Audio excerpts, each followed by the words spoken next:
Hey Eels fans, great to see you and great to have the company of Peter Sterling, one of your greats, your legends, your gods. Keep talking, Aaron. Now, the Eels with a 2-point loss to the Canberra Raiders on Thursday night. What did you make of that performance? Yeah, look, tough loss for the boys. And obviously puts the top four finish in jeopardy. We're up against the Roosters next week. We'll talk about that later in the week as to how that looks. But again, a stack of effort went into this performance. Probably just didn't nail a couple of opportunities, especially late in the game, which could have forced it into golden point. But I think, the positives, Fergo coming back in was excellent. I've been a big rap on Hayes Dunster, what he's done over the last 5 weeks, but Fergo came in and really nailed his performance, set up a great try. I thought Will Penasini in the centres, his first game this season as a starting player, was excellent as well. Probably just didn't get enough football.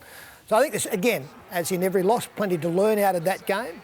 But no lack of effort, and that's always a positive sign going into what is a very tough 6-week period. You spoke on the Sunday Footy Show earlier in the week about moving the ball around, potentially a little bit more coming out of their own end. Look, something I've spoken about a little bit before, and it's easy watching from the sideline. It's an easy game sitting up in the stand in the cheap seats, but I do think that we can sort of just direct our effort a little bit more productively coming out of our own end instead of running into brick walls all the time and generally getting a slow play the ball on the back of that. Maybe just string together 1 or 2 passes, just try and move the defence around a little bit. And I think that can make it easier once we get into the attacking zone. So there are just some tweaks that need to be made to our game. And I think, Brad Arthur will be all over that.